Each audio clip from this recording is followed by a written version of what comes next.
लोकसभा चुनाव में शानदार प्रदर्शन और देश में हिंदुत्व की राजनीति का केंद्र मानी जा रही अयोध्या जैसी सीट जीतने के बाद से समाजवादी पार्टी का जोश दोबाला हो चुका है। सपा सबसे ज्यादा सांसदों वाली देश की तीसरी पार्टी बन गई है, लेकिन अभी भी राष्ट्रीय पार्टी नहीं बन पाई है। इसलिए अब शुरू हुई है पंखों को और फैलाने की जद्दोजहद, ताकि यूपी से बाहर भी पार्टी कामयाबी हासिल कर सके। सपा प्रमुख अखिलेश यादव अब चिड़िया की आंख की तरह महाराष्ट्र पर फोकस कर रहे हैं। महाराष्ट्र के कुछ इलाकों में समाजवादी पार्टी का अच्छा जनाधार है। यही वजह है कि मुंबई में शुक्रवार को समाजवादी पार्टी ने जोरदार शक्ति प्रदर्शन किया। मौका था यूपी जीतने वाले सपा सांसदों के सम्मान समारोह का, लेकिन इसके बहाने समाजवादी पार्टी ने महाराष्ट्र में अपनी धमक भी दिखाई। शुक्रवार को अयोध्या जीतने वाले सपा सांसद अवधेश प्रसाद और सांसद धर्मेंद्र यादव समेत करीब 30 सांसद मुंबई पहुंचे। समाजवादी पार्टी की महाराष्ट्र इकाई और प्रदेश अध्यक्ष अबू आसिम आजमी के आमंत्रण पर मुंबई पहुंचे समाजवादी पार्टी सांसदों के दल ने मणि भवन, सिद्धि विनायक मंदिर, चैत्य भूमि, शिवाजी पार्क से लेकर कई अहम स्थानों को विजिट किया। अयोध्या में बीजेपी को बुरी तरह हराने वाले सपा सांसद अवधेश प्रसाद ने मुंबई में महात्मा गांधी की यादगार मणि भवन के दर्शन समाजवादी पार्टी सांसदों के दल के साथ किया। उनका कहना था कि समाजवादी पार्टी के नेता ही महात्मा गांधी के सिद्धांतों पर सही मायनों में चलते हैं। साथ ही उन्होंने ये भी कहा कि अयोध्या की जनता ने बता दिया है कि अब देश में राजनीति सांप्रदायिकता के आधार पर नहीं चलेगी।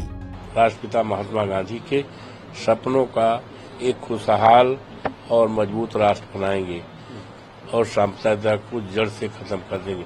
यूँ तो जहाँ से हम चुनाव जीत के आए हैं, अयोध्या से, जिसकी चर्चा आज सारे देश में हो रही, सारे दुनिया में हो रही है, उसमें हम डिटेल में नहीं जाना चाहते और कार्यक्रम लगे हैं। तो वहाँ से तो सांप्रदायिकता का अंत हो गया है। वहाँ की महान जनता ने संदेश दिया है, इस देश में धर्म के आधार पर राजनीति नहीं चलेगी, सांप्रदायिकता आधार पर राजनीति चलेगी। ये जो पीडीए के आधार पर और बाबा साहब भीमराव अम्बेडकर के संविधान के आधार पर ही इस देश में राजनीति चलेगी।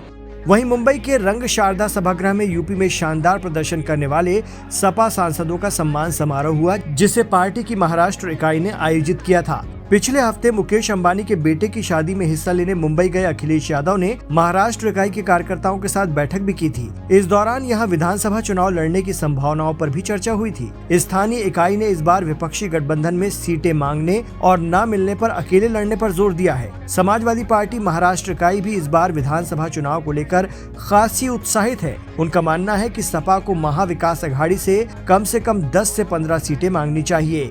सारे तीर्थ स्थानों पे सब बीजेपी जो बात करती थी, हमेशा राम का नाम लेके देश को बंटवारा करना, सही मानने में ये लोग हैं। और ये इतना इनका योगदान वहां होने के बाद भी बीजेपी का लोगों ने रिजेक्ट कर दिया और अयोध्या से हमारे सांसद को चुनकर लाए हैं।